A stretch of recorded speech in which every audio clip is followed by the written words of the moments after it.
on extending the 9/11 Victim Compensation Fund for decades. We'll talk with a 9/11 first responder who was also a lawyer for retired NYPD Detective Lou Alvarez, who fought for his fellow heroes until the day he died. But first today, a Fox News urgent: an Ole Miss college student arrested and charged with murder. The victim, a co-ed at the university, who sheriff's deputies found dead, shot 8 times. The suspect is 22-year-old Brandon Thiesfeld, seen here coming out of the detention center in Lafayette County this morning, who had been a student at Ole Miss, but the university said was suspended. He made his first appearance there today, where a reporter described him as looking somber and stone-faced. The victim, 21-year-old Allie Castile. She was from St. Louis and a marketing major in the Ole Miss School of Business Administration. Castile was on track to graduate next spring. She was last seen alive Friday night outside a bar on the Oxford Square, the center of the town's nightlife. Surveillance video reportedly shows she walked up to the door of the place, stopped, turned around, and then walked out of camera view, never went in. We don't know yet where she went next, but her roommate says Castile returned home around midnight and then went back out at some point. The roommate says she didn't hear her leave and really doesn't know where she was going. The next morning, Saturday, a local sheriff's deputy on patrol in Harmontown, about a 30-minute drive from campus on the north side of Sardis Lake here. That's where they found Castile's remains. The exact location, a remote area called Buford's Ridge. Her body riddled with bullets. Friends from Allie's hometown say they can't believe she's gone. You don't ever think it's going to be your friend, ever. Like, you just don't think that. I was just out of breath when I heard about it. Her Alpha Phi sorority sisters at Ole Miss describe her as a ball of light who always had a smile on her face. And one friend told Action News 5 in Memphis that she was quite possibly the nicest person she'd ever met. Jake Thompson is on the line with us now. He's a reporter for the local newspaper, the Oxford Eagle, and has been covering this since word of her death on Saturday. Jake, do we know if the suspect and Allie knew each other? I know they were both at one point in the business school. Yes, Jeff, thanks for having me on. And we do know that they knew each other in some capacity. I've seen photos of them together. It looked like maybe a formal or some kind of a party or gathering. So we do know they knew each other. We haven't yet figured out to what extent that relationship went to. Do we know when he was suspended from school and what that was involved? I was informed by university officials shortly after his arraignment, which was around 11:30 this morning, that they had suspended him from school and from the School of Business Administration. So I would assume all this kind of happened this morning once word got out that it was Brandon Thiesfeld that had been charged officially with murder, and so that was when the university took action. There are a lot of agencies involved in this investigation, but Lafayette County is leading it, and they're not saying much. With that understood, do we have any idea of a motive? Is anybody saying anything? A clear or confirmed motive, no. We've heard things. We've heard people, friends, just speculate things, which I don't want to go into because nothing's concrete. Yeah. But right now, we have no reason why Allie was alive around midnight and not by 10:30 Saturday morning. Did Thiesfeld have a record locally or otherwise? We found something actually just a few minutes before I came on that in 2015 looked like he'd been arrested for some kind of public intoxication in Walton County, Florida. Looked like a spring break thing, but that's the only thing we found in terms of a previous record. And have any friends said if they had some sort of beef, if they had some sort of argument or anything like that on campus or otherwise? In terms of a public or a conflict that anybody witnessed, we haven't been told. Nobody has come forward and said that something happened Friday night or the days leading up to Saturday morning. So as of right now, it's pure speculation, and we're hoping to kind of figure that out as the week goes along. Full disclosure, I went to school there, have a home there. My family lives there. Jake, it's a small town. Things like this they just don't happen. I wonder what the place is like at the moment. It's very kind of, I guess, somber is the word for those of us who live here year-round. It's kind of quiet right now with summer, with all the students kind of in and out, those taking summer school, some are not. Allie was taking summer school classes and teaching a fitness class, I believe, as well during her time here during the summer. And it's just one of those things that doesn't happen in Oxford, as you're aware, Shep. It's a quiet town, a pleasant town, if you will, and it's just, this is something that's kind of rattled everybody. A 21-year-old co-ed found shot 8 times at Sardis Lake. Jake Thompson from the Oxford Eagle, thank you. Thank you, Shep. Also breaking now, and this one has taken a new turn, a manhunt in Canada. The 2 teenagers we reported yesterday went missing are no longer considered missing. The 2 teenagers are now the main suspects in the killing of a young couple and the murder of a man found dead in a burned-out truck. Canadian National Police telling people to be on the lookout for these 2 on your screen, warning the pair is armed and considered very dangerous. This is a developing story, much more on it as we get new details. A judge in Puerto Rico issuing a search warrant for Governor Ricardo Rosselló and some of his staffers as part of a criminal investigation. This is new today. The island's Justice Department is looking into whether they committed any crimes after leaked text messages from an online chat showed them making homophobic and misogynistic comments.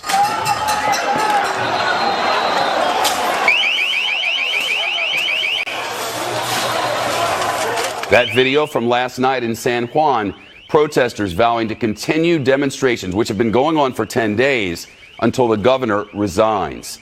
They say it's not about the messages. They say Governor Rosselló and his government are corrupt. Today, the governor said again he's not going anywhere. He released a statement saying he's listening to the protesters, but going forward will only talk about policies. In other words, no more comments. This drone video shows just how large the protests became yesterday. They shut down a major highway in the capital. Rosselló had his first one-on-one interview since the scandal on this program yesterday. And when I asked him to name even one single supporter, here's how the conversation went. Governor, who's come forward to support you in the middle of this chaos? There are folks that have supported me. Who specifically is supporting you today? The rule of law. There are people. Okay, could you give me one name? See them out there. There is a protest. Well, I've talked just one name, to people from different groups. A lot of people from the administration. Governor, you're not able to give me the name of one person in Puerto Rico who supports you continuing as governor. Is that correct? I can. So the mayor of San Sebastian, for example, supported this effort. Whose name is? From different municipalities. Javier Jimenez, for example. Javier Jimenez. Since that interview, Javier Jimenez, the mayor of San Sebastian, has said he does not support the governor. So the only person the governor could name as a supporter has now said he's no supporter. He told Fox News, and I quote, "It is not true that I support the governor. What he said is not true." Jeff Paul is live for us in San Juan this afternoon. Jeff. Yeah, Shep, and after your eye-opening interview with the governor, we actually set him aside to press up a little bit more on the idea of resigning. He was pretty vague at some points, falling back on the idea that it was the people who elected him, but we did remind him that those people do not seem to be supporting him right now, hence the protest. So again, we asked him what it would take if there would be any chance he would consider stepping down. Here's what he had to say. Is there any point where you will take a hard look in the mirror and say maybe it is time to resign? Well, I'm always, I'm committed to the rule of law, and I'm committed to the continuity of government. That is what is driving. Would you ever consider it? I've made the consideration where I will always do what's in the best interest of the people of Puerto Rico, and I've made the consideration where, I'm not going to seek office again. But that, of course, does not seem to be good enough for the hundreds of thousands of protesters. In fact, many of them telling us that it has ignited them. It's almost like pouring gasoline on the fire, and they are now more inspired to protest. They just want one thing right now, Shep. They want him to resign. Are they out again today, and do we know really what's next? Well, it seems like they're resting a little bit today, as was the last time they had a major protest. But we're hearing about another planned protest on Friday where they're going to be forming a human chain to block the main highway surrounding San Juan. And we're also hearing about another march on Saturday, another scheduled event on Sunday. And of course, when you have these kind of big planned protests, there's always the possibility that they can get out of hand. And that's exactly what happened yesterday for hours and hours. The entire day, this was a very peaceful protest and demonstration. There weren't really any major clashes between the protesters and police, but Authorities say just right around 11 o'clock at night, there were rocks being thrown at them, so they gave the protesters some warnings, and that's when they started firing off tear gas. In fact, they fired off so much tear gas and things got so out of hand, they ended up firing one of those canisters right into the vehicle of a guy who lives here in town with his car parked on the side of the road. That set that car on fire. My colleague Brian Yanis spoke with this man about what happened. Here's what he had to say. It is what it is, and the thing that's going on right now is it's going to have side effects. Unfortunately, this is one of the side effects. So, Shep, as long as this governor remains in office, these protests will continue. Back to you. Jeff Paul live in San Juan. Lawmakers are getting ready for tomorrow's high-stakes hearings with the former special counsel Robert Mueller.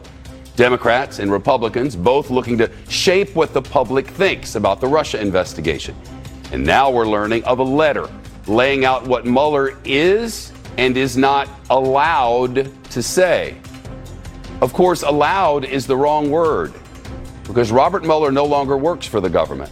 He's a private citizen. And new in the last hour, he wants company on the witness stand. That's still ahead as our reporting continues on this Tuesday afternoon.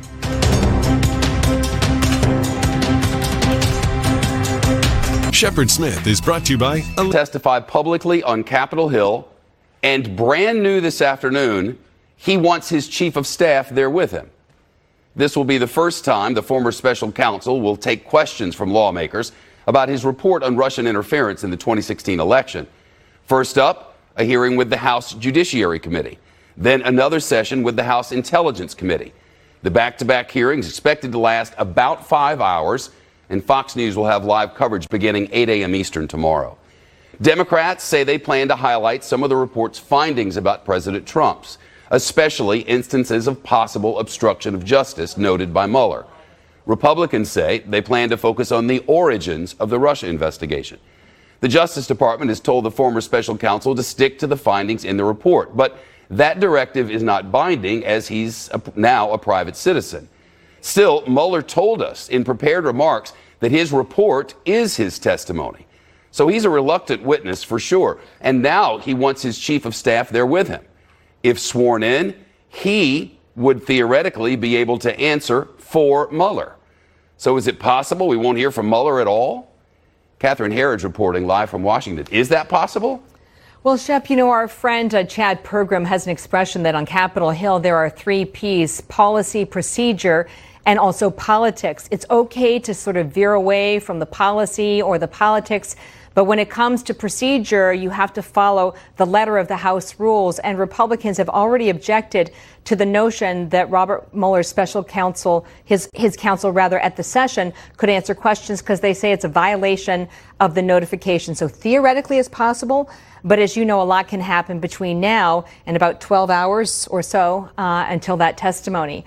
Meantime, the Attorney General has told Fox News that it was Robert Mueller who wanted the left and right boundaries for his testimony spelled out for tomorrow. Well, as you know, at his press conference, Bob had said that he intended to stick with the public report and not go beyond that. And in conversations with the department, his staff was reiterating that that was their position. And they asked us for guidance in writing to explain or to tell them what our position was. So we responded in writing. The department sent the guidance they had requested.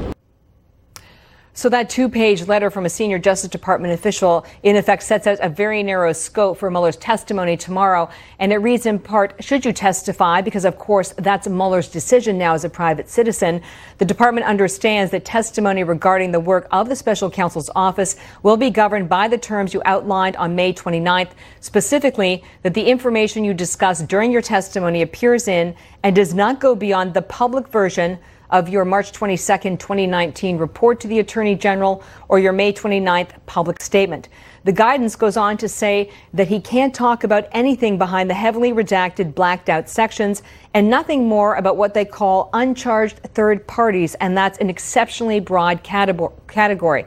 Meantime, as you asked, Fox News has confirmed that Mueller will have his lawyer at his side during tomorrow's session. Aaron Zebley is counsel for Robert Mueller, and the ranking Republican on the committee has already raised objections, saying in a statement, quote, A last-minute addition to the witness list would jeopardize whether tomorrow's hearing complies with the rules of the House. He called this an apparent stunt, unsurprising in light of the Democrats' repeated attempts to circumvent, misrepresent, and flout the rules and procedures governing this committee's business. Now, some more context on Aaron Zebley. This is someone who has been at Mueller's side really for the better part of 2 decades. He's a former FBI agent. He worked directly for Mueller when he was the director at the FBI on what was known as the Pent Bomb investigation. So that was the investigation into 9/11. And when Mueller left after about 13 years, Zebley went with him into private practice and then returned to work alongside him at the special counsel, Shep. Catherine Herridge, live in Washington. Catherine, thanks so much. You're welcome. Fox News will, as I mentioned, cover the Mueller hearings in their entirety. Brett Baer and Martha McCallum will anchor our coverage starting 8 o'clock Eastern Time right here tomorrow morning. New details in a series of mysteries in Canada. What police are saying connects the missing teenagers with the remains of a man found in a burning truck, and with the murders of an American, allowing them to appear before a judge. Starting today, these deportations can apply to anybody who's been in the country without documentation for less than 2 years. Now, before this announcement, these kinds of deportations were typically only allowed immediately after somebody crossed the border. Meantime, the administration has announced the results of immigration enforcement raids earlier this month. The chief White House correspondent, John Roberts, reporting live from the North Lawn. John? Shep, good afternoon to you. Immigration and Customs Enforcement this morning in a conference call finally out with numbers related to its expanded interior enforcement actions that it's been involved in over the past couple of weeks on one level, past couple of months on a different level. ICE was going after 2,200 people with final orders of removal in operations that had been widely condemned by Democrats as mass deportation raids. After 2 weeks of conducting enforcement under Operation Border Resolve, ICE says it arrested 35 people. 18 were members of family units. 17 were so-called collateral arrests. That's people found to be in the country illegally when ICE went after the targeted individuals. There were far greater numbers, though, arrested under what's called Operation Crosscheck. That targets people involved in criminal activity. Between May 13th and July 11th, 899 people were arrested. 605 of them had criminal convictions and 93 were facing criminal charges. Also, you mentioned this at the top, Shep. DHS also moving to expand so-called expedited removals, a program that was created in 1996 and a law passed during the Clinton administration. It allows Customs and Border Protection to quickly deport people who sneaked into the country and do not have an asylum claim or pending immigration court proceeding. It first started being implemented in 2004. There were certain restrictions on it at the time. You mentioned at the top, it had to be applied within 14 days of arrival and within 100 miles of the southern border. Under this expanded application, people will be able to be removed from the country if they've been here less than 2 years and beyond 100 miles of the border, which really means anywhere in the country. In a statement, the acting DHS Secretary Kevin McAleenan saying, "We are past the breaking point and must take all appropriate action to enforce the law along the U.S. border and within the country's interior. This designation makes it clear that if you have no legal right to be here, we will remove you." Democrats instantly criticized this move, even though in 1996 the bill was passed on a bipartisan basis and signed by President Bill Clinton. Shep? On another matter, John, President Trump and lawmakers have reached a budget deal, spending and the debt going way up. They have, finally, and it wasn't until Secretary Mnuchin signed a warning sign that the government was at risk of defaulting on its debt, said they not reached a deal. So what this does is it raises the debt ceiling for a period of 2 years now, which means that during the election year, we won't have to worry about raising the debt ceiling and having that debate. It's a $2.7 trillion deal. It also eliminates the spending caps that were established in the 2011 sequester, providing for about an additional $320 billion over 2 years above the caps. House Speaker Nancy Pelosi sent a Dear Colleague letter to her caucus urging them to approve the deal. And while conservatives are railing against the spending increase, in the Senate, Majority Leader Mitch McConnell said Republicans had to take the deal in order to provide adequate funding for the military. Listen here. The nature of divided government means this certainly isn't the agreement that Republicans would have written all by ourselves. For example, I'll never understand why our Democratic colleagues treat funding the United States Armed Forces like a Republican priority that somehow needs to be matched up with additional spending that Democrats like in order to make it palatable for them. The president gave his stamp of approval to the deal. We'll see how much blowback he gets over the next few days, Shep, and whether he sticks with the deal. John Roberts, live at the White House. Thank you. What we're learning about accused teenage killers in Canada and why investigators say they believe these two could be behind another crime. They're described as armed, dangerous, and on the run. We'll hear from police next. But first, firefighters rescued a 5-year-old girl dangling by her head on the side of a building. Look at this. You can see her hanging about 5 stories up, her head caught between the rails. This is in China. Firefighters coming down from the roof to cut the bars that were trapping her head. Others broke into the locked apartment to help get her free. Investigators say she was home alone while her mom went out to get food. Funding for the 9/11 first responders who are sick and dying after sacrificing so much after the attacks. We'll keep an eye on the vote and update the results when they come in. Breaking news, and 2 teens once thought to be possible victims and missing are now suspected killers over and over, and they are right now on the run. Police say Cam McLeod and Briar Shemigelski are both wanted for the murders of a young couple in Canada, along with another victim found dead hundreds of miles away. That's the latest from police in Canada, who say the teens are dangerous and on the run. The couple, an American and her Australian boyfriend, were found dead in a remote area called the Highway of Tears in BC, British Columbia. We're also getting a look at the video of the young couple not long before they died. You can see them having a hug at a gas station.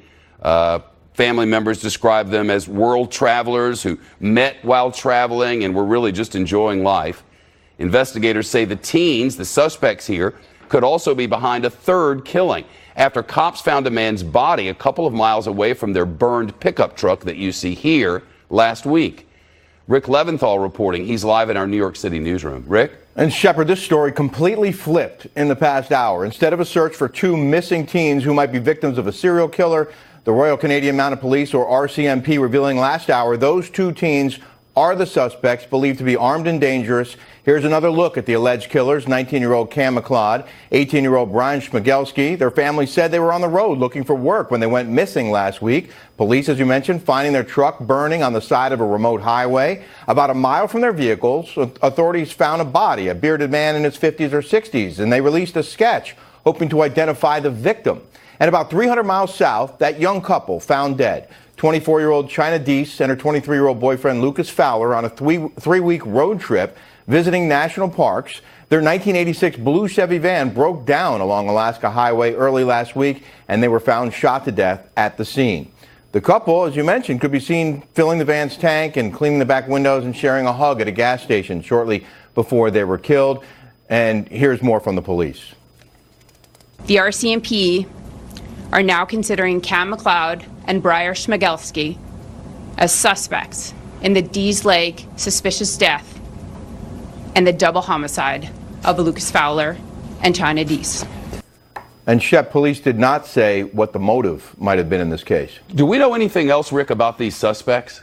Well, you know, before today's news conference, there was no indication that these missing teens were a threat. They were just reportedly a couple of kids out looking for work whose families said the calls and texts stopped late last week. Well, now police say if you see these men, don't approach them, take no action, just call 911. And we have a description of them.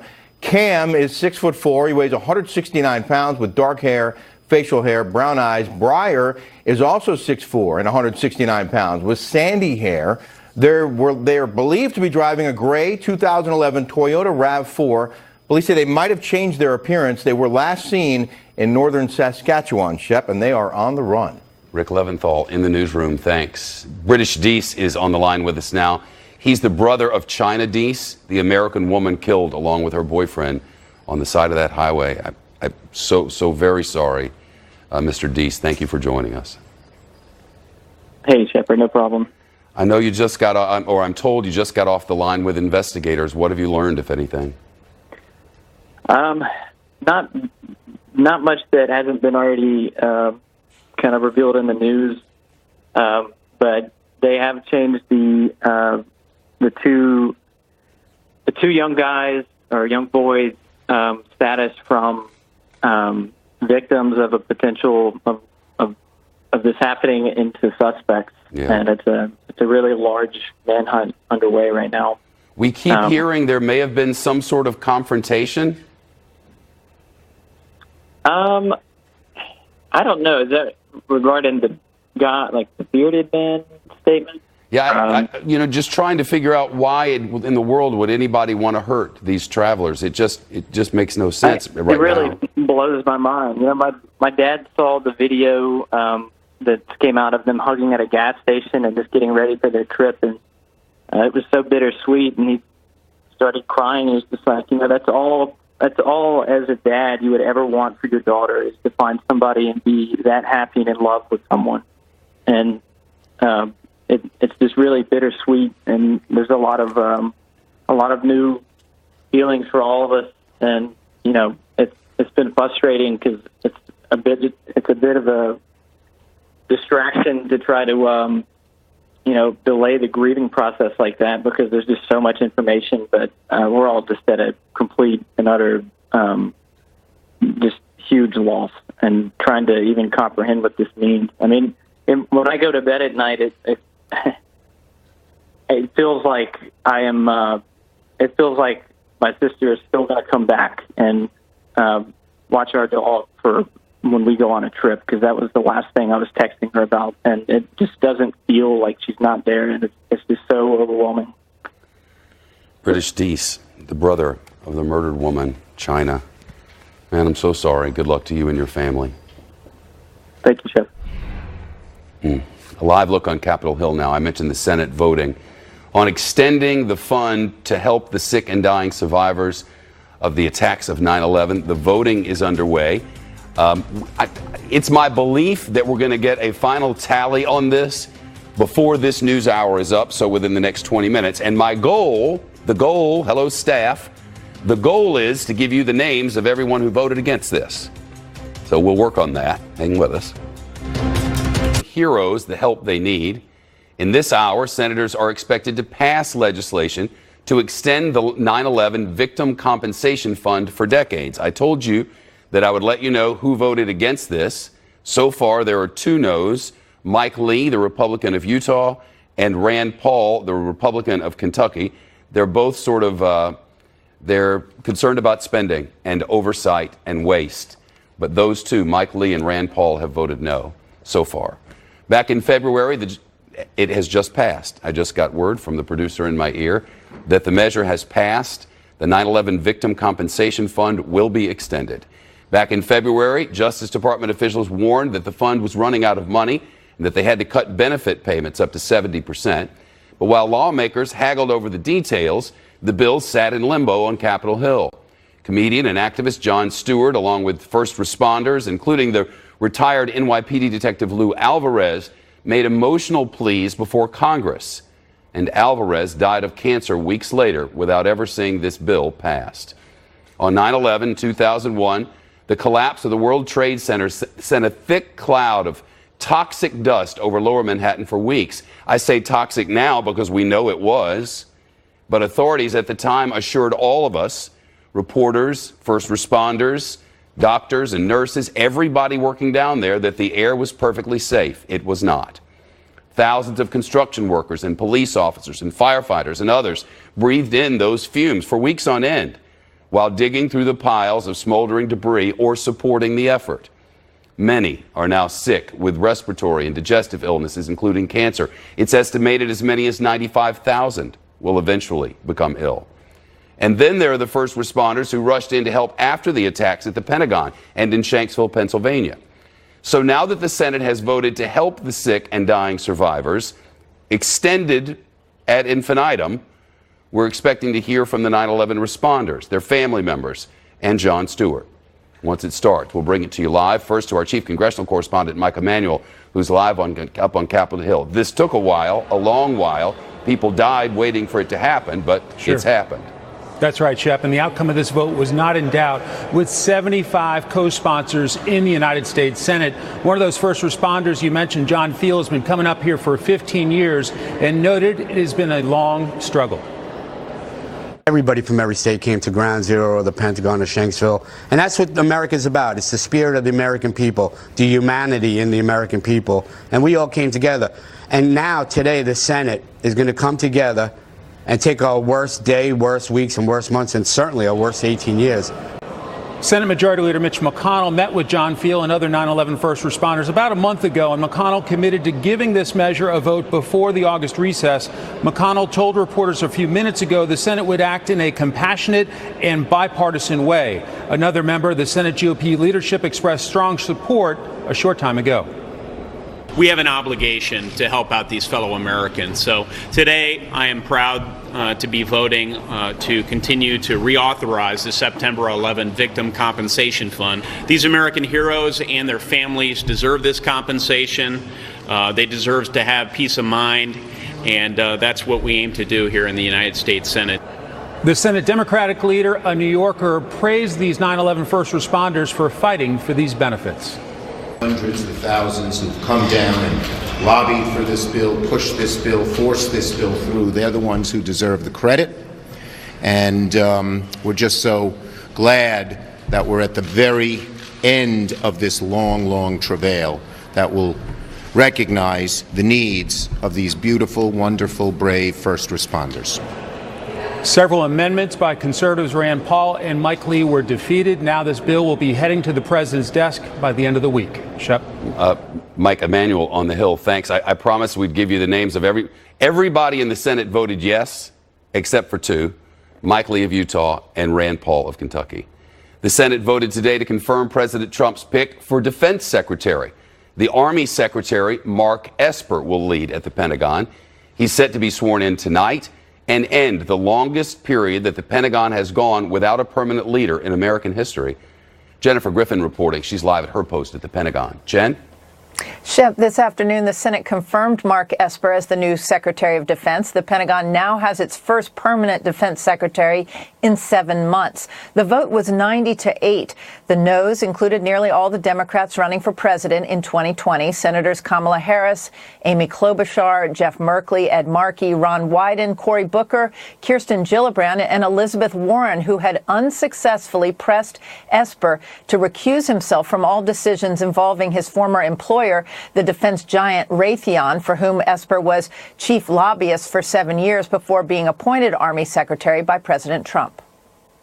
So is it safe to say you're more closely aligned to the views of Secretary Mattis than President Trump? I don't know that you can, I don't know where to pick between the two, if that will, but clearly I share Secretary Mattis's views, and I've expressed that publicly.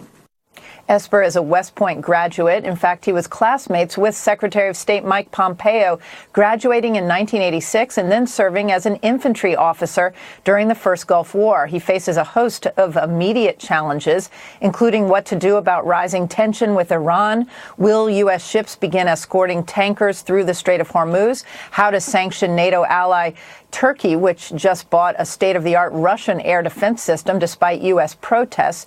Esper is taking over at a time when the Pentagon has a $738 billion budget, but waning influence in the Trump cabinet, where National Security Advisor John Bolton and Secretary of State Pompeo have filled the vacuum resulting from the absence of Jim Mattis, who resigned in December. Shep. Jennifer Griffin, live from the Pentagon.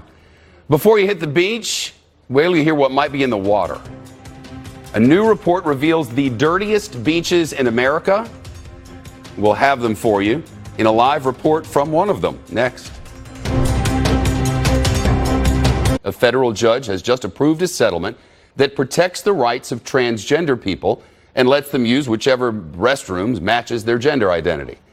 That ends a fight that's lasted for years and started with the so-called bathroom bill.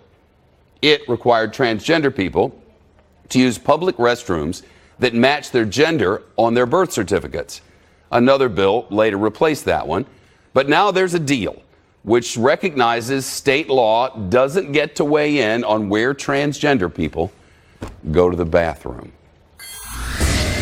Weather alert, heavy rain, severe thunderstorms drenching much of the U.S. after a deadly heat wave blanketed much of the eastern part of the country. This video shows flash flooding rushing through the streets of Brooklyn here in New York City. AccuWeather's Aaron Calandra is with us. Aaron, man, it was hot and now it's wet. Yes, Shep, it's also kind of cool. Almost feels kind of like fall in some areas. This is the cold front that brought us that wicked weather to the I-95 last evening, and now it's wreaking havoc right through the mid-Atlantic region. Look at these alerts. We have severe thunderstorm watches and warnings in place across North Carolina into Virginia. We are going to see several inches of rain dropping across this region in a very short period of time. So your commute home, you could see some detours, some delays and closures. Of course, turn around, don't drown. This is where we expect to see the severe weather. Georgia all the way up to Virginia Beach. Gusty winds and flooding downpours. So those are the concerns. And this is the region from Norfolk to Raleigh where we expect to see some flash flooding. Now, here are the reports from yesterday. The storm reports lots of wind associated with that front tearing through yesterday. New York, as you mentioned, saw a whole lot of flash flooding. We had more than 3.5 inches of rain dropping at JFK. But the good news is, Shep, that we are now going to see a beautiful weather pattern really throughout the rest of the weekend. We have a high pressure system building. It's going to be dry, sunny, low humidity, and also temperatures fantastic in the 70s and 80s all across the Northeast. Now, here's that front again moving through the south. Notice this disturbance here in the Atlantic.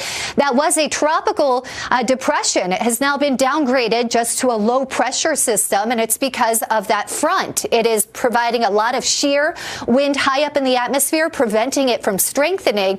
It's going to push off to the north and to the east. We're going to see very little impacts because of that. Now, in the Gulf, the waters are very warm, well into the 80s. That front is still hovering right around here. A low pressure system is expected to develop out of that. There's a very small chance of seeing development anywhere from Louisiana into the Big Bend of Florida. Very small chance. The issue is, Shep, that low pressure system, it's not going to have a lot of time. Back to you. Aaron Calandra from AccuWeather, thank you. So there's a new report that warns about danger in the water at the beach. Not any type of sea creature, but a bacteria. The Fox Business Network's Jeff Flock got all dressed up and went to one of the beaches that made the list. Hello, Jeff.